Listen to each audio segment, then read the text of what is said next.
It's Sunday mga kapatid. Before another week begins, let's take a moment to pause. This is Faith in Motion, a Sunday reflection from Journey in the Word. I'm Pastor Ernie, and wherever you are right now, let's slow down for a few minutes and listen to what God's Word has to say to us today.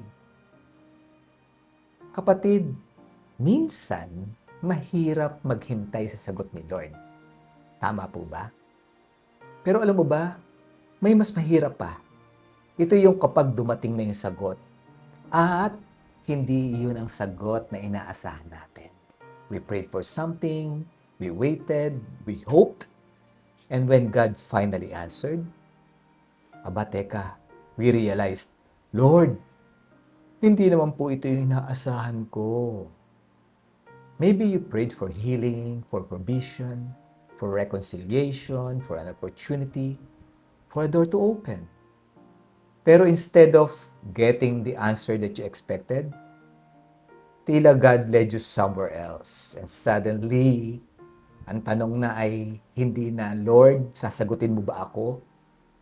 At ang tanong na ay, Lord, kaya ko pa rin bang magtiwala sa iyo kahit hindi ito ang sagot na gusto ko? Well, that's where our passage today becomes very interesting. Dito po sa 2 Corinthians chapter 12, Paul talks about what he calls his thorns in the flesh. Well, we don't know exactly ano nga ba yung thorn na yan. And that's actually important. Dahil po the text doesn't tell us. So we shouldn't pretend that we know. What we do know is that masakit ito. It was painful enough that Paul repeatedly asked God to remove it. Tingnan yung sinabi ni Paul dito sa 2 Corinthians in chapter 12 verse 8. 3 times. Kapatid, 3 times I pleaded with the Lord about this, that it should leave me. Think about that. Paul wasn't casually mentioning a problem. Sabi rito, he pleaded, he prayed, he asked God to change his situation. And what happened? Well, God answered, but not in the way Paul expected. Ito po sabi ni Lord, my grace is sufficient for you, for my power is made perfect in weakness. Si Paul, he asked for the thorn to be removed.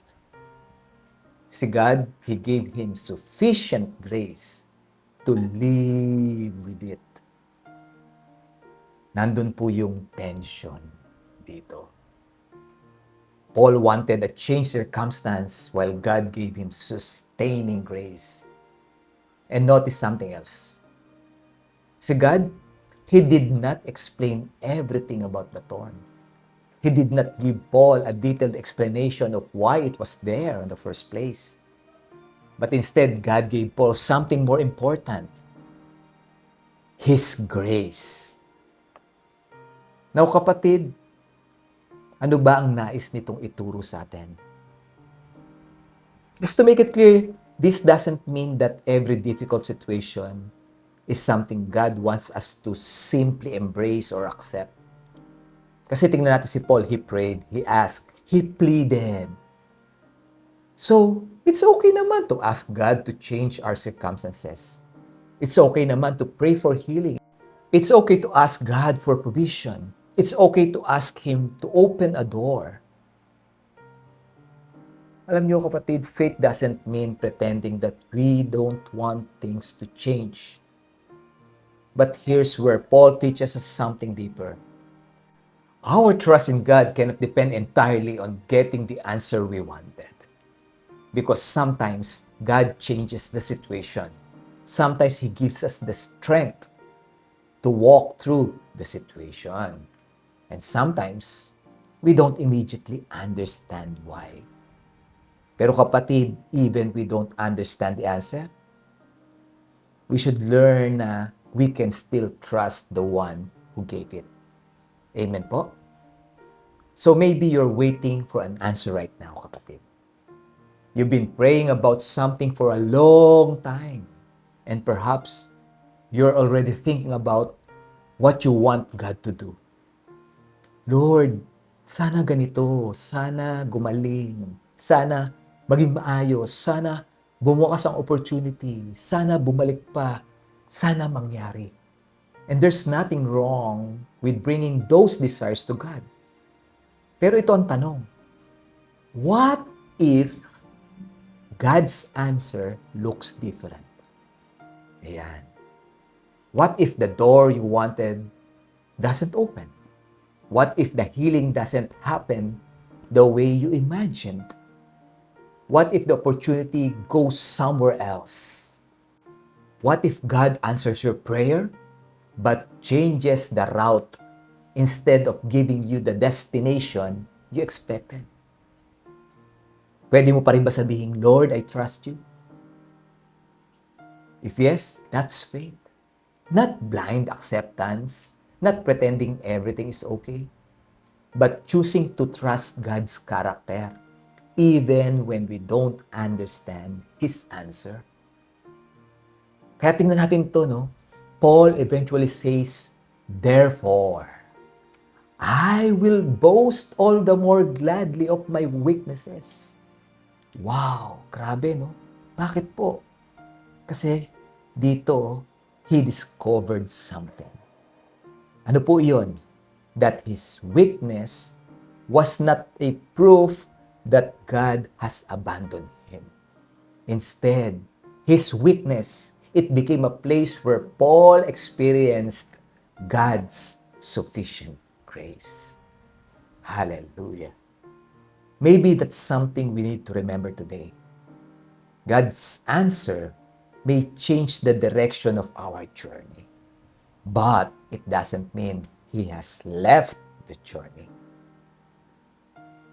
Kapatid, minsan, akala natin, if God really loves me, He will give me the answer I want. But Scripture teaches us something deeper. God's love is not measured by how closely His answers match our expectations. We trust Him because of who He is. Amen? So if you're waiting for an answer today, kapatid, keep praying, keep asking, keep bringing your heart honestly before God. But also, leave a room for God to answer differently. Because sometimes the prayer we prayed was, Lord, change the situation. And God's answer may be, I will give you grace to walk through it. And that grace may be enough. So for our reflection, here's a question that I want you to carry today. Kung hindi ibigay ni Lord ang sagot na inaantay ko, kaya ko pa rin bang sabihin, Lord, nagtitiwala ako sa iyo. Not because you understand everything, but because you know who you're trusting. Maybe you don't understand the answer yet. Okay lang yan. You can trust God beyond the answer. Amen po ba? Sige po. Kung amen, manalangin na po tayo. Lord, alam mo po ang mga panalangin matagal na namin inaantay ang sagot. Alam mo ang mga bagay na gusto naming mangyari, ang mga hinihiling namin, at ang mga sagot na inaasahan namin. Kaya nga Lord, tulungan mo po kaming maging tapat sa iyo sa aming mga panalangin. Turuan mo po rin kaming magtiwala kapag ang sagot mo ay iba sa aming inaasahan. Kapag hindi namin naintindihan, bigyan mo po kami ng pananampalataya.